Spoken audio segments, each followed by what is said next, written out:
Let's solve this question. A motorboat going downstream overcame a raft at a point A. About 60 minutes later, it turned back and after some time passed the raft at a distance L is equals to 6 km from the point A.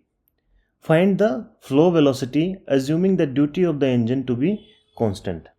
Okay, so the situation is there is a motorboat that overcame the raft at a point A. Suppose this is point A, this is point A, okay, and at this point there is a raft here and there is a boat, okay. So 60 minutes later it turned back, I mean the boat turned back after 60 minutes. यहाँ से suppose यहाँ तक का distance ये travel करती है in 60 minutes or we can say 1 hour. Okay, so our distance is given in kilometer, so let's take everything in hour. So हमारा time क्या हो जाएगा, time is equals to 1 hour for this journey, यहाँ से यहाँ तक, ठीक है. Okay, it turned back and after some time passed the raft at a distance L is equals to 6 kilometer from the point A. So raft जो है वो किसी एक पॉइंट पे पहुंच जाएगी, 6 किलोमीटर डिस्टेंस तक जब पहुंचेगी तब ये बोट जो रिटर्न आ रही है ये यहाँ पे इसको मिलेगी, मतलब यहाँ से लेके यहाँ तक डिस्टेंस ट्रेवल कर लेगी वो रिटर्न भी. तब राफ्ट जो है यहाँ से लेके इस ए पॉइंट से लेके ये जो पॉइंट है जहाँ पे दोनों मिलेंगी वहाँ तक का एक डिस्टेंस ट्रेवल करती है, that is 6 kilometre. Okay, so this distance is given as 6 kilometre. हमें क्या पता करना है, find the flow velocity assuming the duty of the engine to be constant. So जो फ्लो है रिवर का, जो डाउन स्ट्रीम जा रही है बोट, इस फ्लो का हमें वेलोसिटी पता करनी है. So let's define the flow velocity. तो फ्लो वेलोसिटी हम मान लेते हैं वी एफ है. ओके, ठीक है. तो वी एफ अगर है फ्लो वेलोसिटी तो राफ्ट की वेलोसिटी भी वी एफ होगी. इसकी भी वेलोसिटी जो है वो वी एफ से जा रहा है क्योंकि ये कोई इसमें मोटर नहीं लगी हुई है, ये जस्ट स्ट्रीम के जो स्पीड है उसकी वजह से ये चल रही है. तो राफ्ट की वेलोसिटी होगी हमारी वी एफ, ठीक है. इसकी वेलोसिटी हमें मोटर बोट की दी नहीं गई है तो हम मोटर बोट की वेलोसिटी मान लेते हैं वी एम. ओके, ठीक है. तो अगर हम देखें कि यहाँ पे इस जर्नी में, ठीक है, मोटर बोट की और एक इस जर्नी के अंदर यहाँ से यहाँ तक का हमें टाइम पता है, दैट इज़ 1 आवर. जब ये रिटर्न आ रही है और यहाँ तक मिलेगी तब का हम का टाइम इसको डिफाइन कर देते हैं, टाइम इज़ टी. ओके, सो यहाँ से यहाँ तक इसको लगा टाइम टी. इस पॉइंट को बी मान लेते हैं, ठीक है. तो बी से एक पॉइंट जहाँ पे ये मिलेगा, वहाँ जिस पॉइंट पे सपोज ये ओ पॉइंट पे मिलेंगे, तो बी से ओ तक का जो डिस्टेंस है वो ये टी टाइम में ट्रेवल करती है, ठीक है.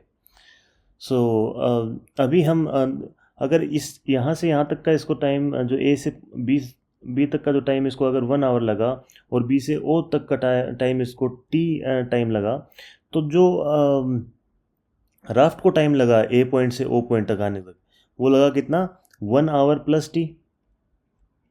ये टाइम राफ्ट का हो जाएगा, ठीक है. अभी हमें सारी चीज़ें पता हैं, लेट्स फाइंड द सॉल्यूशन. हाँ, अभी इसकी वेलोसिटी भी हम डिफाइन कर सकते हैं कि जब ये मोटर बोट डाउन स्ट्रीम में जाएगी तो इसकी कंबाइंड वेलोसिटी क्या हो जाएगी, v m plus v f. और जब ये अप स्ट्रीम में जाएगी तो इसका हो जाएगा v m minus v f. तो ये भी हमें समझना है यहाँ पे, ठीक है. तो अगर हम डिस्टेंस निकालें मोटर बोट की, जब ये पॉइंट ए से पॉइंट बी तक जा रही थी, तो हम इसको डिस्टेंस को बता सकते हैं, डिस्टेंस इज इक्वल्स टू क्या हो जाएगा, स्पीड इनटू टाइम. तो स्पीड हमारी क्या है, v m plus v f. V m plus v f into time हमारा कितना लगा, 1 आवर, ठीक है. ऐसे ही इस पॉइंट से बी पॉइंट से ओ पॉइंट तक आने के लिए इसका जो डिस्टेंस लगेगा, सपोज इसको कह देते हैं हम D1 डिस्टेंस. इस D1 डिस्टेंस का ये कितना हो जाएगा डिस्टेंस, ये हमें पता है कि वेलोसिटी है हमारी v m minus v f, v m minus v f, और टाइम है हमारा टी। तो यहाँ पे हम कह सकते हैं कि इतना डिस्टेंस ये ट्रैवल करेगा। सिमिलरली जो राफ्ट जो डिस्टेंस ट्रैवल करेगी, ये जो डिस्टेंस है 6 किलोमीटर के इक्वल है, जो हम कह सकते हैं इसको 6 is equals to d two is equals to, ये कितना होगा, ये हम इजीली बता सकते हैं कि वी एफ तो इसकी हमारे पास वेलोसिटी है, और टाइम जो ले रहा है वो है 1 प्लस टी। ठीक है, तो ये हमारे पास तीन इक्वेशंस हैं। इन तीन इक्वेशंस को हम ऐसे भी दे सकते हैं कि जो टोटल डिस्टेंस डी है ये होगा d1 प्लस d2। तो हम इसको रिलेट करते हैं, देखते हैं इससे क्या निकलता है। So d is equals to d1 plus d2, तो यहाँ से आ जाएगा हमारे पास vm plus vf is equals to vm t minus vf time t,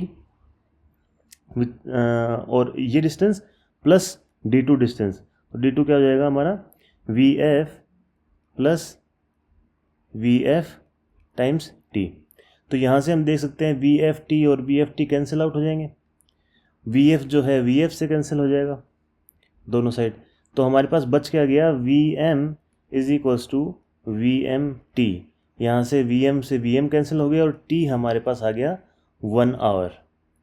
so basically इससे हमें क्या पता लगता है कि ये जो टाइम है जब ये वापस आ रहा है यहाँ से, ये टाइम भी हमारे पास कितना हो गया, 1 आवर। यहाँ से यहाँ ट्रैवल करने के लिए इसको 1 आवर लगेगा, पॉइंट ए से पॉइंट बी तक ट्रैवल करने के लिए भी इसको 1 आवर लगा है, और पॉइंट बी से ओ तक आने के लिए भी इसको 1 आवर लगा है। तो हम यहाँ पे जो टाइम है वो हम पता कर सकते हैं कि कितना इसको टाइम लगेगा। अगर इस टी के अंदर हम वैल्यू रखें तो कितना हो गया ये, 1 hour plus 1 hour is equals to 2 our.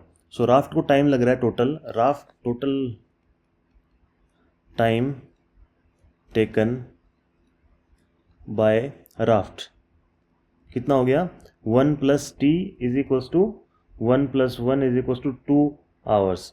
तो राफ्ट को लगे हैं 2 आवर। राफ्ट की वेलोसिटी हमें फाइंड आउट करनी है जो कि फ्लो की वेलोसिटी होगी, बट राफ्ट का डिस्टेंस हमें पता है which is equals to 6 kilometre उसने डिस्टेंस किया है ट्रैवल। तो वेलोसिटी क्या हो जाएगी, velocity final velocity of flow will be equals to distance travelled by time, तो 6 kilometre upon 2 hour which is equals to 3 kilometre per hour. So हमारी flow की वेलोसिटी हो गई 3 kilometre per hour, and this is our answer.